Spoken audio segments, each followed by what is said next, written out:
Hello everyone, welcome back to the Comprehensive Guide to ADC. We're going to be talking about Neith today. I'm eventually going to recover Hachiman because I want to do an episode specifically about him rather than kind of a combination of Hachiman and ADC. But Neith is a lot of people's introduction to SMITE, as well as very much being... What skin do I want to be? As well as very much being one of SMITE's icons. And she's also a conditionally very safe ADC to play. She's very strong and she's more versatile than a lot of people give her credit for. A lot of people tend to overlook her versatility, generally speaking. And she's not as versatile as she used to be, but we'll talk about that a little bit later. There's a lot we can do with Neith that's very powerful. Oh, our laning opponent is probably a Herc AMC combination. No, it's probably an AMC Aphrodite combination. They are in for a really rough time once I start slapping. Gonna want crits here. Yeah, they're gonna be so squishy. Crits are definitely gonna be the way to go. Okay. That's fine. Alright. There's gonna be a lot going on here. Now, first off, we are going to grab Spirit Arrow, because obviously it's the most damaging thing she's got. Now, what we're going to be doing here is we're going to be grabbing Gilded Arrow, because we don't, even though I say I'm going for crits, I'm not going to be going really hyper into crits, and there's going to be some really odd conditions here. We're going to go for Transcendence first. Again, there's going to be some specific reasons for this. We're going to go for that. We're going to go for some nice healing potions here, and off we go. Now, I want you to understand that Neith is very unusual in just the sheer amount of very strong ability damage. Look at this. I have 7 power for reference. So the closer to 7 these numbers are, the higher that scaling is. You can see, look, Spirit Arrow is, I think, 90%, or 80%, I think, actually. World Weaver is over 100%. Unravel is 5.6 out of 7. It's very impressive. I could probably run the numbers in my head if I wasn't busy talking about them. But there's a very high amount of scaling here, which is why I'm going very specifically into Transcendence. My follow-up ability is probably going to surprise you. My follow-up item is probably going to surprise you a lot. Now, you'll notice I actually hit that first without any kind of serious issues. This is because, frankly, that draws the enemy to me at that kind of edge there, which is what you want. It allows you to move a little bit faster. I was actually slightly out of position. I should have been focused a little bit more on the actual direction that we'd be moving in. I was a little too far over towards damage, which is why we're now slightly behind here. Kronos and Hercules. Very interesting indeed. Now, I've got pretty good wave clear with Neith here. Oh, that was beautiful. She actually clears really well because she's got 2 great wave clear abilities. And while we lost this wave because we were late to the lane, from here on out, we're probably going to clear faster than they are going to. I was kind of hoping to hit Kronos there. You'll notice I didn't get backflip despite that being my escape. This is because I want to press the advantage Neith has early game. I want to clear as quickly as possible. You probably noticed I got an attack speed buff when I hit people with that. I don't care that you just did that. Somehow you were slow enough to miss that. I also provide an attack speed debuff to enemies I hit with that, so that's when I start boxing Kronos, it's going to give me a huge advantage. She has a lot of advantages in lane. She became slightly less versatile because her kit now focuses a little bit more on auto attack damage than it used to. She used to do a little bit more damage with her Unravel. Now it's a bit more of a buff. And his self-heal. You keep missing that. Somehow. Good, good. I was hoping to hit Kronos with that, but I missed. You'll notice I just don't care if Hercules hits me. He's been missing it consistently enough. I'm kind of surprised he hit that one. The Gabrakan absolutely slayed with that stun. That was beautifully timed. Can we help my boy Robin out here first, though? He doesn't need to be soloing that. Come on. Draw this aggro really quick so we can get it closer to the edge so we can return to lane. Nice and quick. Thank you for waiting for me. Decrease Kronos' auto attack speed there. Whack the wave. Hercules is almost out of mana at this point. I just wanted to backflip just to make sure that I didn't get stunned out and had whatever happened. Now I've got a nice weave there. If I want to use an exploding route, I can do that, or heal extra or whatever. That's fine. And you'll notice, just like with any other ability-based character, I'm using a lot of mana here. One of the good parts about using Gilded Arrow is I have good MP5 with that, or better MP5 with that, and I get mana back every time I kill one of my gold targets there. That was really nice. Oh, that's good. He had good control. Oh, no, I'm fine. I am absolutely fine.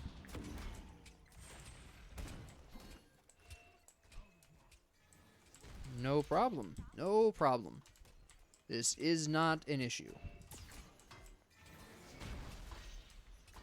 I'm out of mana myself, but we just got the totems. That's impactful. Always increase the Spirit Arrow. It does the most damage. It has the best scaling besides your ult. It absolutely slaps. You can technically hit it twice if you're really good. Actually, I'm going to clear the wave first. You hopefully will see that later on. Actually, we can demonstrate this here. So not only will those minis get hit by the arrow itself, but the explosion afterwards, they're also getting hit by. So that's actually the double damage there. Alright, now I'm going to die because I did not expect this welcoming committee. Yeah. That was me being too far up without wards, basically. I'll have to start buying wards if they're going to be on my case like that, but that's not really that big of a problem. We're actually going to sell this in favor of mana potions at this point. I'm really not that concerned about my health. But anyways, back to what I was saying before. Transcendence is going to be really nice on me because... on Neith, excuse me, because that's going to give me the mana and MP5 I'm going to need to continuously use the abilities that are really going to carry me into an advantage in the boxing stage. Alright, once Gabrakan and Hercules leave lane, I'm going to have a pretty significant advantage over Kronos. Really, his only advantage is going to be his ult and his full-on stun, whereas I only have a root. But I'll be able to reduce his attack speed, I'll be able to self-heal. The root will still be very potent against him because it'll lock him in place. It's going to be very devastating, and I have a couple of different interesting item options to really capitalize on a lot of this.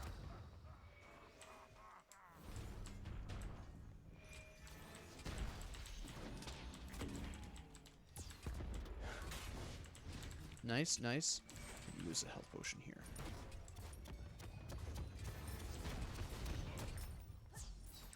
I was a little early on that. Little early.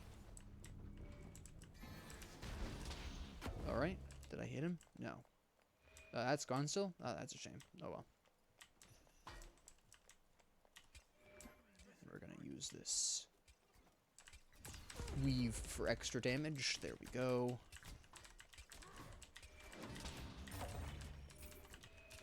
And we're just gonna go ahead and clear. We're gonna have Gabrakan help mid lane because I don't need him here at this point, in all honesty. Notice also that the Spirit Arrow travels slow enough where I can shoot a Spirit Arrow out there, hit him, and be back out of the tower line. Now this is where I'm gonna actually start to pull ahead from Kronos. He just went back. I'm gonna clear this wave, and he's not gonna be back in time to do anything about this. That's gone. Grab this trophy really quick because we can. We can take this. And this is just going to get very ugly for him very quickly. get rid of you really quick. He's just back in lane now. Boom. And bonus damage from Weave. Notice whereas before they would have been low on health, that actually straight out killed them.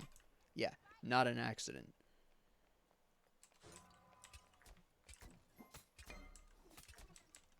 We're just going to go ahead and clear this. Actually, this might be a good time to go back. Because first off, Kronos is straight up missing. Second off, the waves are about to meet, but they haven't met yet. So we're going to go ahead and grab this. Going to grab more health, mana potions while we're stacking up Transcendence. This is the last time I'm going to be buying mana potions. It's the last time I'm going to need them.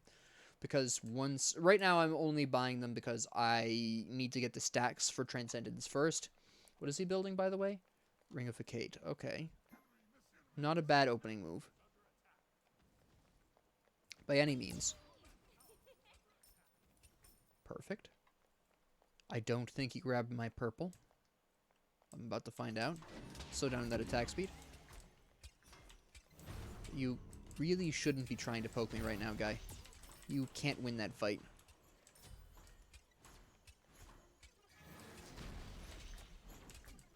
You don't win this fight.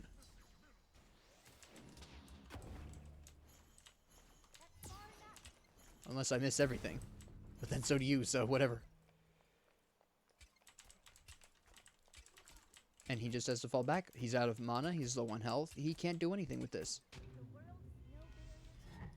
I just want to stall him out. Almost killed him anyways. Peekaboo. I'm just trying to scare him at this point, honestly.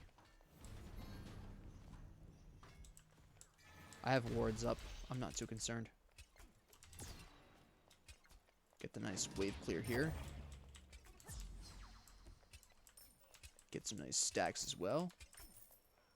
2 golden targets eliminated. Now I'm going to go grab my purple buff. I have 21 stacks. I'm in a really great spot. Yeah, sure, I'm 0-1. But I am right now exactly where I need to be. Look at that. Look at that. I am level 9. He's still level 8. And I'm going to be getting even more experience. He just lost a whole wave to tower. An entire wave. He's already lost the lane. And he doesn't know it yet.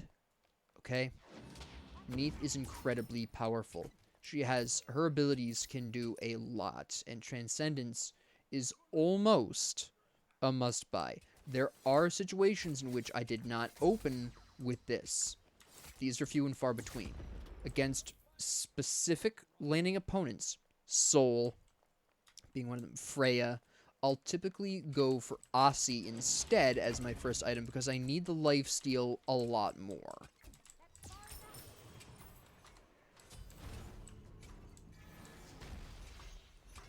Good hit. I probably shouldn't have walked into that like I did. Okay, so that's some healing. That's some... I just wasted that ward, but that's fine.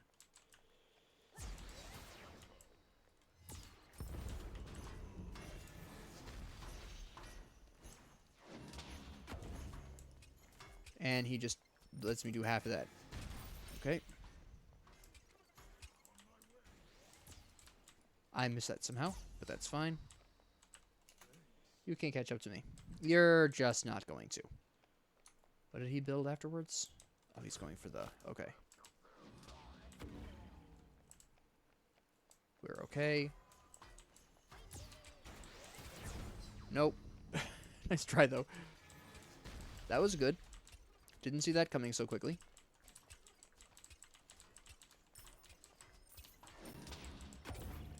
That's okay.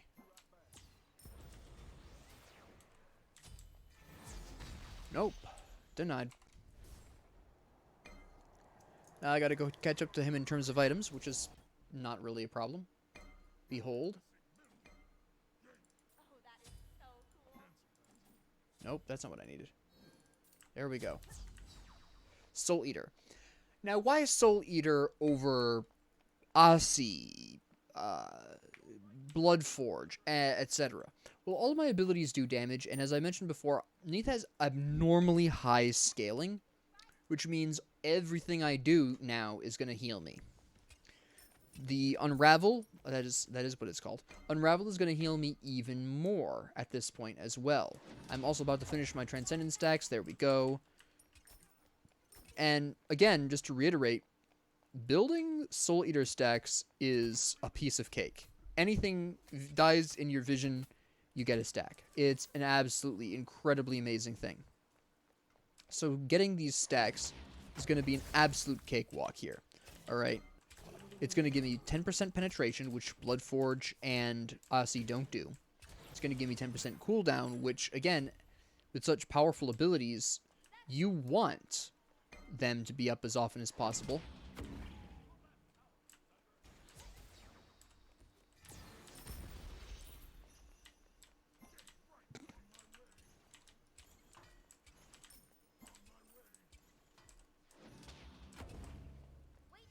Nope. Oh, you've just made a fatal mistake. You go right on ahead and teleport back. That's fine. Guess what? You're now in the danger zone. I've also got my boy here. Oh, that's disgusting. Thank you, Bracken. That was beautiful timing. That's actually the one time he could have won that, is with his ult. Just regenerating himself back to full like that in the middle of a boxing match is so potent. It's one of Kronos' big advantages, and he used it really well there. He was low on health. He was in a really ugly situation. So what does he do? He ults. Magical. That was really well timed. He does really understand how to play Kronos. I will give him that credit. And now that I've killed him once, it's over. Maybe he'll be able to give me a run for my money in the next fight with a well-timed ult like that, but honestly, there's the strong possibility at that point that I'll be so far ahead in golden experience that it's not going to make a difference. I'm also about to have Soul Eater complete as well, which is going to be very bad for him as well, because it's going to be even more healing on top of what I'm already doing. Then I'm going to start working on Deathbringer, specifically the one that gives me cooldown reduction every time I get a crit. Actually, there's so little going on here. I'm actually going to back, because I don't want to press that. I don't want to go to mid because my allies are leaving the mid lane. I'm just going to go back at this point, okay? That is specifically why I'm going back. I didn't want to go forward because that was going to be a very risky proposition for me. I should buy wards. What am I doing? Sell this, buy wards. Alright. Anyways, I didn't want to go to mid lane because Anubis and Cabrakan had just left mid lane. There was nothing there for me. If there was anything to do in mid lane, they wouldn't be leaving it, okay? It's basically that straightforward. I'm going to need to probably defend this tower, maybe? Kronos is straight up missing.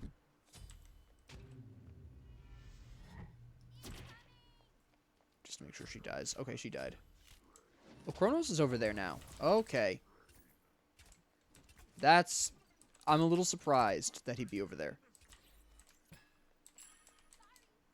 I did not think he'd be over there. That's a bit interesting.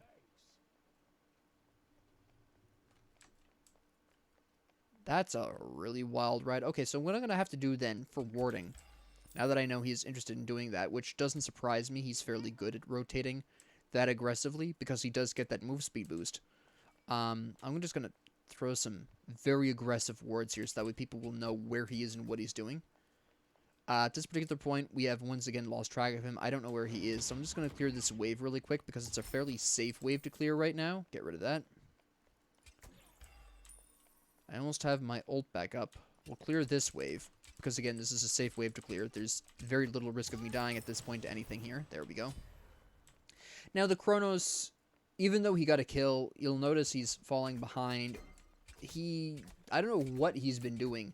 He should have gone to the team fight, gotten his kill, and then got out of dodge, but he stayed in the jungle for whatever reason. I think he was taking out camps, which is weird because that's now going to put his jungler behind, who, from the looks of things...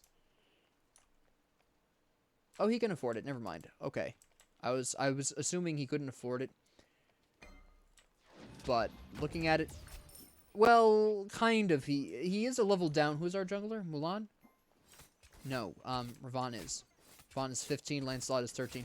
He really couldn't afford that, never mind.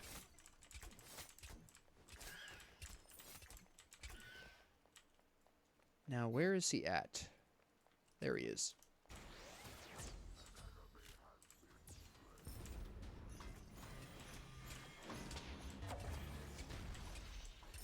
That's really not a problem.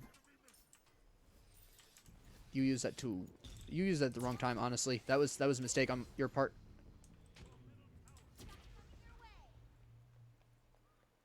Now, why did I use that there? Specifically because I knew he used his move speed boost there. Nice Aegis there. And then you're dead. Now, he used his ult at the wrong time there. He used it way too early. He wasn't nearly low enough on health to justify that. Aphrodite just retreated under tower there. Let me see what I can take over here. I want to take out that ward, but I also want to take this. This is gone. There's Aphrodite. Doing whatever. Alright, let's... Lancelot is still alive. This is a fairly risky proposition. But let me throw a ward there. And see if I can do something with this tower. Because right now, they're not likely to come over for me. Kronos is dead for another 10 seconds. There's Lancelot, there's Aphrodite, there's Ravon fighting them. I'm going to join Ravon for this. Alright? Let's see what we can get done over here. Good. I really need penetration. You can see right here where I need the pen. Who's this? That's Kronos again. Alright, Kronos is back. We're gonna try to do something with this. Good job, Anubis. Good play, good play. He was right on top of that. I don't know if he threw that out there just because, or if he threw that out there just assuming I would hit the root. I don't know which one that is. I'm hoping he had the confidence in me, but I don't know. I really couldn't tell you. Let's take everything.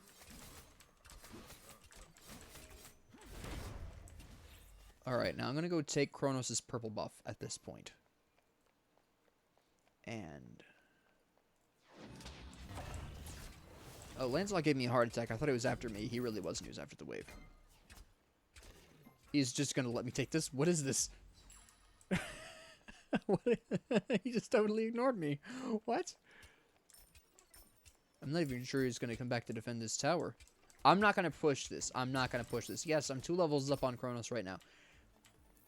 Do I push this? Lancelot is over there, Kronos. I'm going to push this. I'm going to take a risk. Make it happen. Are they going to... I think I lost that opportunity. I should have just taken the tower. That was a mistake. That was a mistake. Use the minions for... oh, you missed it. You needed to hit that. We both know you needed to hit that. I can't believe I hit that. You walked right into that. Nope. I'm not going to let you hit me with that.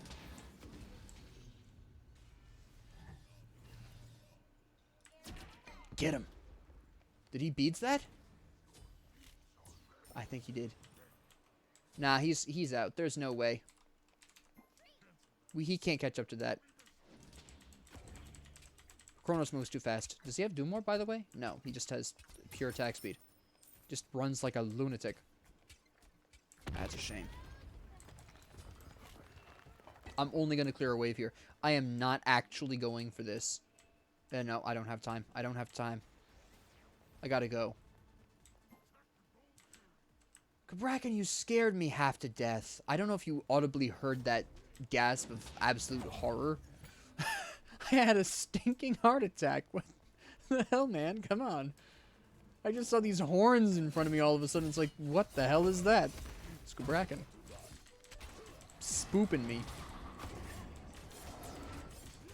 Okay. We're gonna take this. I'm gonna take my purple... I'm gonna take everything back here. What the hell? Why not? I have almost 5,000 gold. I'm just gonna hit level 20 really quick. It's fine. I'm gonna take the really slow way to the purple buff. Actually, do I need to defend this wave? Hold on.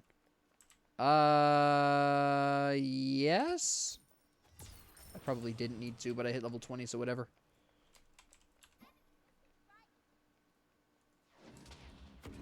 Come on over, Anubis. I can afford to split with you at this point. I am very ahead.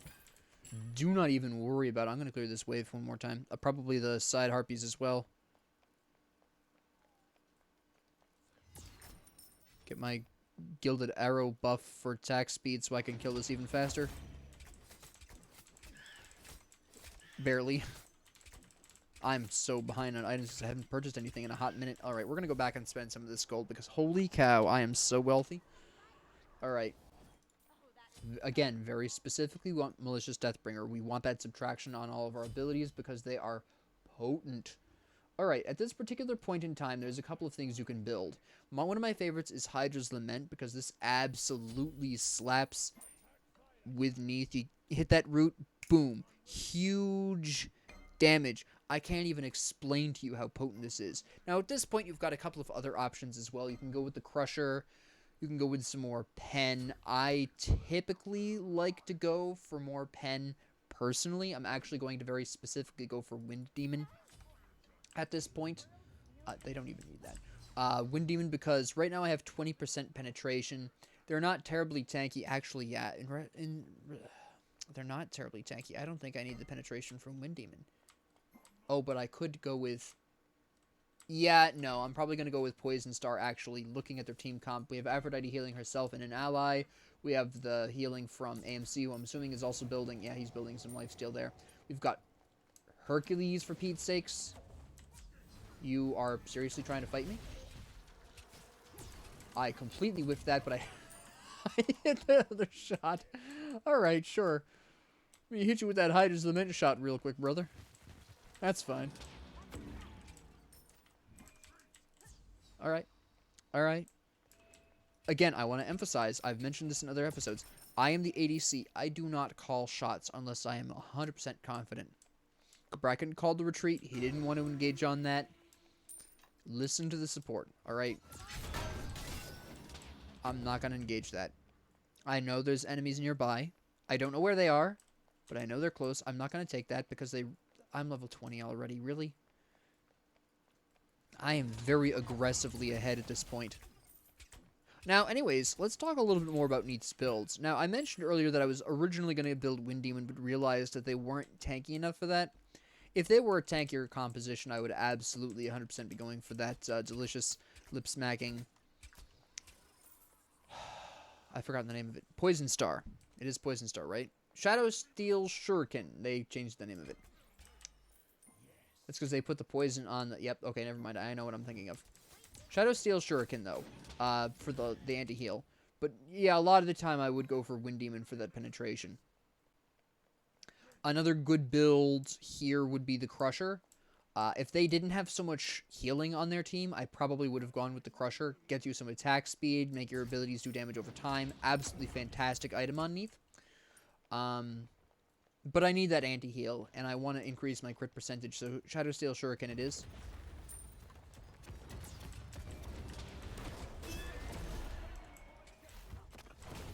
Wait, oh, that's Hercules. I was going to say, who's this lunatic? It's Hercules. Of course it is. Come one, come all. Stand near the weave. Stand near the weave. I whiffed. Had a whole huge weave. I whiffed.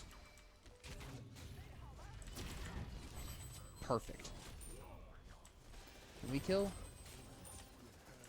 Can we kill you really quick? Oh yeah, we can kill you really quick. That's fine. I gotta get out of this Phoenix. Alright. Oh wait, we need to kill a Phoenix. I somehow forgot we hadn't taken out a Phoenix yet. Oh, Anubis, that's the second time I've had a heart attack in this damn game. What is this? Alright. Oh, we're just gonna go for it. Alright, sure. Why the hell not, right? Alright. They just surrendered. So, I hope you understand how incredibly potent Neith is. There's a reason she's widely hated in the SMITE community. She's conditionally very easy to play. Now, the flaw of Neith, which a lot of people by this point do understand, and this is actually why she's technically not top tier, despite her incredible potency, is you've probably noticed backflip brings you to an exactly specific distance. When Neith backflips, once you're familiar with that backflip, you know, whether you've fought against it or you used it, when you're facing a Neith and you understand where she's going to land, it's incredibly easy to take advantage of her backflip. And her backflip, while it seems incredibly safe, is very slow in its movement, as you probably noticed, and it's very, very not only predictable, but it doesn't bring you as far as you think it does. It goes very high in the air, sure. Lots of airtime, lots of iframes. But the actual distance it covers isn't that great. It barely brings you farther than you could run in the same distance running forwards. So it's also not quite as distance generating as maybe you would ideally want in an escape, alright? As a result, if you're familiar with how Neith works, she's very easy to capitalize on and eliminate. Now, I was fairly fortunate in that I also had a very favorable matchup for Neith in Chronos. Chronos, once rooted, he can't escape. He either ults or he dies, basically.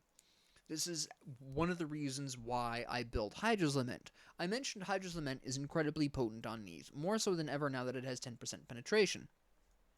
Well, this also is helped by the fact that literally half the enemy team, once rooted, basically just dies. Aphrodite has no escape, no response other than her ult, which will cleanse the root, but that's her stinking ult, which you usually don't want to do. You don't want to use just to escape a root. Amazon Cobb, zero response at all, unless he's saved by somebody else. Chronos, again, only response is the ult, which you don't want to be ulting out of a simple root. Alright, half of the enemy team was extremely weak to rooting. Root, Hydra's Lament shot, dead, basically. Even more if you get a crit on that shot. Absolutely devastating. Okay, I want you to understand that that is a very potent combination in the right situation, and I had that here. 3 of my enemies did not have a regular escape, making the Hydra's Lament crit combo particularly deadly in this situation. Notice, I only died one time early on because I was too aggressive. I got ganked by the jungler, and I died because I overstayed, and I was too far up. Both my fault. After that, I had a close call with Chronos that Kabrakan saved me from, because the Chronos had a really excellent ult there. After that, no issues. Not even really a problem, okay? Neith is extremely strong. She can play a pretty good mid lane. I used to play her in the mid lane more often than I do now. Now that Unravel increases her auto attack speed, I've started using her more in the ADC role again. Because increasing your attack speed as an ADC is very potent for obvious reasons. But yeah, she's... back when Unravel didn't increase your attack speed and decrease the enemy's attack speed, it actually healed you a little bit more. They nerfed the healing on that slightly. Obviously, they didn't want to make it too strong. But she's incredibly potent. And while she can be very predictable, and she doesn't have a ton of hard crowd control options, since all of her abilities do something, and against the right opponents, her Spirit Arrow route is incredibly dangerous. She finds herself in a lot of positions where she has an advantage and can really capitalize. Okay? There's a reason she's the first character you're introduced to. She is devastating in even slightly good circumstances. Granted, in the wrong circumstances against the wrong enemy team comps, she gets destroyed. A Wheelish is the bane of Neith's existence, because she can be pulled right out of the backflip. A Wheelish's ult will pull Neith right out of her backflip, and it will get you killed every time, basically, like, unless a miracle happens. I mentioned in the Odin episode that Runic Hammer is good on damage dealers. Neith is one of these. You land that root, boom, 20% increased damage, no problem. I don't necessarily always build it. It actually would have been a really strong item to pick up against this comp if I wanted to. Although I tend to use Runic Hammer more with chin size than anything else. I just find it more effective against like tankier team compositions. Um, it's also easier to squeeze into a penetration build than a crit one, at least in my opinion. But Runic Hammer is a really strong item on Neith for that reason. You land that root, that's a lot more damage. And a little bit of health as well is really nice to see. A little bit of extra health never hurts. So I'm not really going to talk about the Chronos build because it's pretty by the book in terms of magic ADC builds. It's fine. I think probably Bancroft as the first item would have been a little bit better for Chronos, but that's a personal opinion. But yeah, Neith is absolutely devastating, and you might think to yourself, this seems really simple. Like, you covered some cool strats, you covered some really cool build combinations with her abilities. I mean, but the actual kit you really didn't talk a whole lot about. There's not a whole lot to talk about. You saw everything. I talked about Unravel. Unravel is definitely the most interesting. I talked about the flaws of her backflip. Um, the only other thing that I want to talk about before I end the episode is her ult. Um, is unusual in that even if you're not in a team fight, you can impact it, and sometimes to great effect. It's really odd. But yes, Neith is a very strong ADC. The thing though is that despite how strong she is, she's not the easiest hunter to learn. She's pretty easy. Don't misunderstand me. I'm not saying she's complex to learn, but she's more difficult to understand than, say, the beautiful simplicity of Hachiman, who's even more straightforward than Neith is. Um, but yeah, Neith is definitely up there in terms of my favorite ADCs. Very strong, widely hated, uh, just because of how strong she is. Don't She's often called people who use Neith mains, and people who just like playing Neith are often called scrubs and other things like that. Honestly, though, she's slightly more complicated to understand at a higher level than people give her credit for, but again, she is very easy to figure out. I mean, the Spirit Arrow is a straightforward root shot, and if you hit a weave, the weave explodes for a root. That's pretty basic to understand. Unravel, it heals you, it deals damage, and it decreases the enemy's attack speed and increases yours. It's just a lot to remember, but it's all pretty understandable. Backflip, great. You backflip, deal some damage to the people in front of you. You backflip, landing on a specific spot, and you leave behind a weave. Yay. The ult, infinite range shot that you can charge up and leaves a stun at the end. It's more of figuring out how you want to play her personally and what build individually works for you is more what it's about. Um, but yeah, play around with building her. I built a pretty standard crit build with a thrown in Hydra's Lament because again, rooting people was going to be devastating against this comp. If there were people with more flexible escapes, maybe Runic Hammer would have been better, because even though they could have, done their escapes and whatever, at the very least, if somebody else on my team had done some crowd control, I could have still gotten that advantage, etc., etc. She's very strong if you build her correctly. With that being said, yeah, that's Neith. Thank you all very much for joining me, and if you liked this, please like and subscribe. If you didn't, please ignore me. And if you have any comments, questions, concerns, ideas, suggestions, or requests, please leave them down in the comment section below. And thank you all very much for joining me, and have a great 24 hours.